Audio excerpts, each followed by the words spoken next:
papel de carta, chaveiros, moedas, selos. Existem pessoas que colecionam os mais diversos objetos, mas temos aqueles que adoram colecionar quadrinhos. Essa paixão pode começar lá na infância ou surge por algum outro motivo.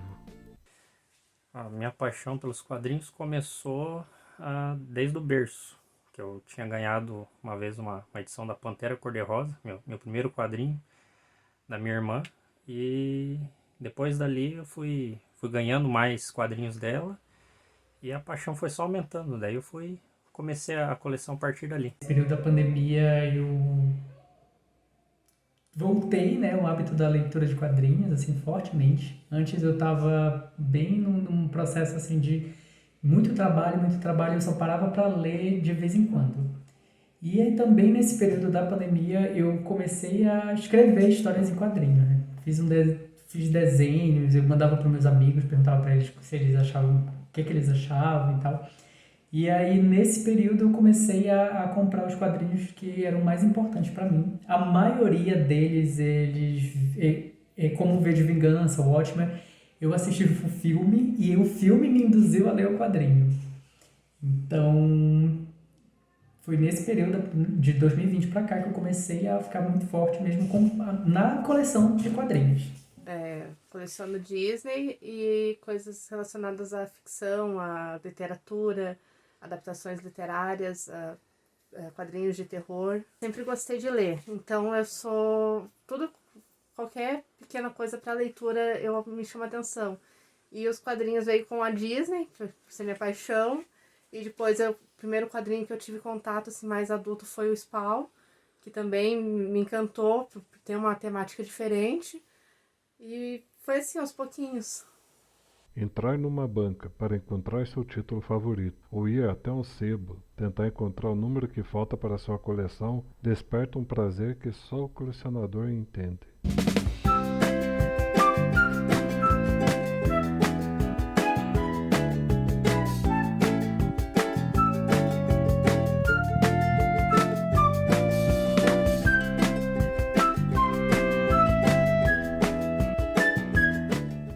E a família concorda?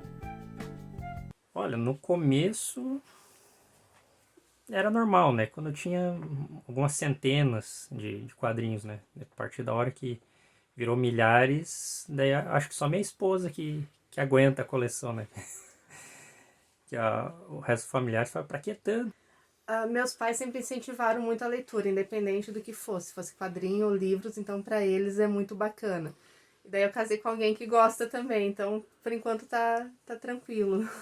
A minha família, meu pai foi o maior incentivador desde criança, né, de eu ler. Então, primeiro, meu pai foi bem inteligente, ele falou, primeiro vamos colocar as histórias em quadrinhos, depois ele foi me dando outros tipos de leitura, mas nunca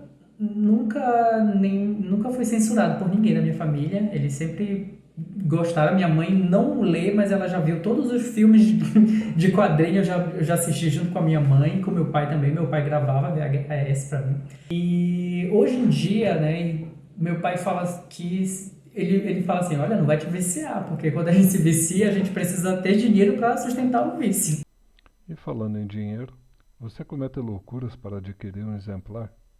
Não, nesse caso, assim, loucura, assim, de extrapolar, sempre tive consciência, assim, eu gosto muito de colecionar, mas tem os limites, né? Tem aquele orçamento no final do mês, né? Eu sou contida, assim, nada muito específico, assim, só mesmo caminhar por cidades desconhecidas, assim, procurando em sebo coisas para nós, assim, para nossa coleção. Já gastei o dinheiro todo do mês em quadrinhos. Principalmente tem, às vezes, como foi o caso do Relógio do Juízo Final, né? Que já tinha terminado a série. E aí eu fui lá no site da Panini e fui comprando todas as edições só de uma vez. Então já fiz muito isso, assim, de ir comprar as edições todas de uma só vez e o dinheiro tudo embora. Mas se o leitor investe, isso significa que os quadrinhos geram empregos e renda. Editoras cresceram sendo capitalizadas pelas vendas de quadrinhos. Um grande exemplo é a editora Abril, cuja primeira publicação foi um quadrinho chamado Raio Vermelho, mas oficialmente seus fundadores consideram o Pato Donald como a primeira.